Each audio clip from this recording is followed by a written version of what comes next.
we've just got to keep being positive. There's a lot of noise from the outside and there's a lot of scrutiny around Man United, but we have to just accept it. It's not going to go away. If we're top of the league and we're winning by top of the league by 5 points, there'll be somebody saying that we should be top by 8 points, or we should have scored 4 goals instead of 1 goal, or it's just what we sign up for at Man United.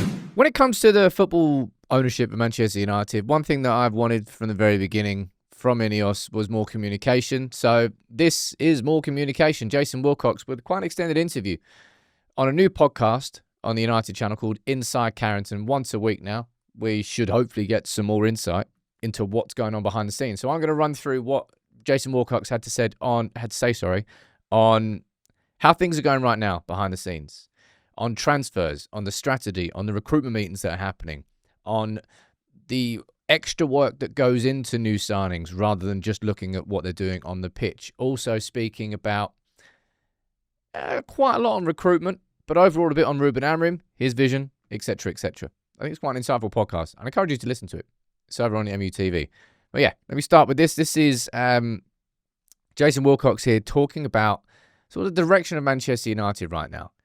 Because if we're being completely honest, right as it stands right now, we're undefeated in 4. As far as the results go, it's actually the most progress that we have made in some time. And in terms of the overall progress of this club, start of the season was whiffy. We did have Carrington, a new Carrington that was open, 50 mil development, and that has made a big, big difference. And I thought it was interesting to hear his comments on what goes on inside Carrington here.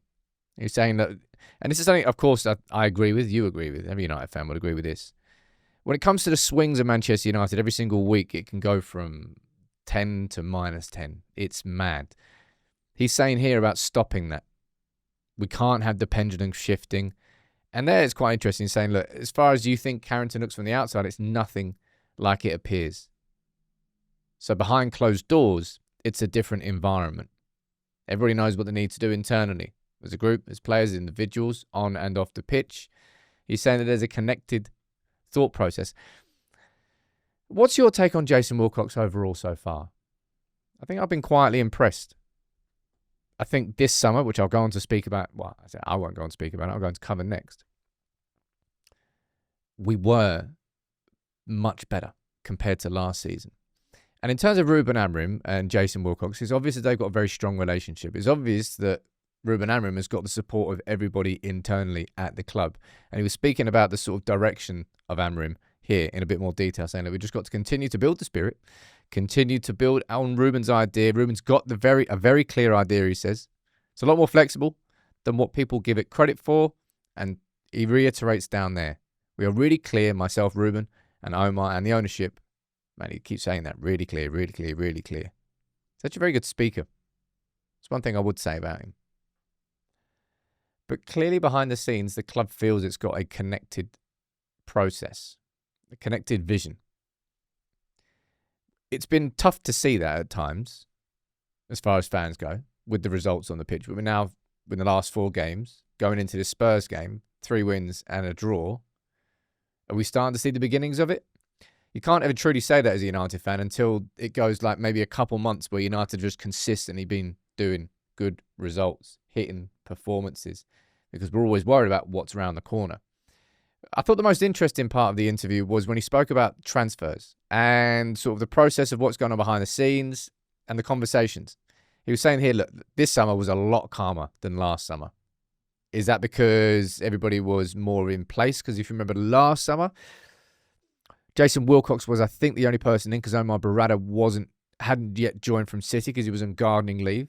And Jason Wilcox was the technical director because Dan Ashworth was also on gardening leave. And then, I don't even need to go into what happened after that. But here's a bit of insight into what's going on behind the scenes right now, all the time when it comes to recruitment at United. Because there are continuous meetings with myself and Ruben and Chris Pavel, team underneath, scouts, data, all that gets fed in. And right now having weekly meetings with the recruitment team on different profiles. This bit down in blue, probably one of the most important things to know that Manchester United have learned from. It's really important that we do background checks on whether they are clean living professionals. And he goes down there to mention Mbeumo and Cunha, how they were 2 examples of that, and they got the Premier League proven status, so they can come in straight away. But Jadon Sancho, I think, is probably held up as an example at the football club now. United behind the scenes saying, this can't happen again. United spending £70-odd million on a marquee signing, a 21-year-old who clearly has got the world at his feet when it comes to footballing talent, but off the pitch, there are just so many red flags that if we had done our due diligence properly, we would have found out about Sancho's issues before. Is he a clean living professional? Questionable. And this bit down here as well, it's kind of obvious, but I suppose it's good to hear the football director speaking about it. That bit there, it's not about putting the Harlem Globetrotters together, and every United fan says this.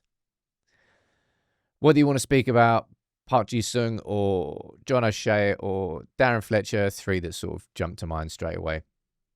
Functional players might be a little bit unfair to call Park a functional player, but they weren't the Mavericks. They weren't your Cunha or your Cantona type players. You need the blend in the squad that creates balance. And that bit down there as well, people actually, turn up for work on time or early. It's indicative of things that are changing.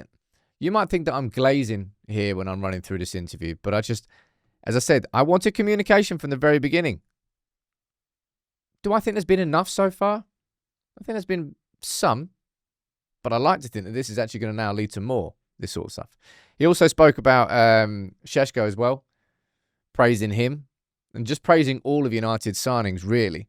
And I thought to finish this part of the pod was interesting too, because Jason was just sitting there talking about how kind of easier it is to have the conversations about signings with new players simply because you're Manchester United, and how that's kind of taken him by surprise a little bit, but also something that opens doors that would otherwise be closed to clubs in Manchester United's current situation. But being able to sell that longer-term vision, not just of Ruben Amorim, but of where United are going to be, hopefully, in a year's time, 2 years' time, 3 years' time, allows you to sign players like this. And I remember saying this at the time. I think if you look at every single signing interview from Mbeumo, Šeško, Cunha, and going back to last summer as well, Yoro definitely spoke about it.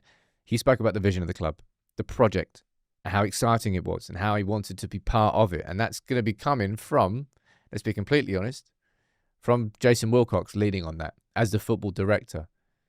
It'll be him leading the charge with those conversations and sort of speaking about the Ruben Amorim vision for the club and how that ties into the longer term strategy. But look, I just thought it was quite an interesting interview with a bit of insight into what's going on from a recruitment perspective, where Jason feels the club is right now, the fact that the club really is doing their due diligence when it comes to signing the right players, not just the best footballers, and a bit more. You can let me know what you think about it in the comments below.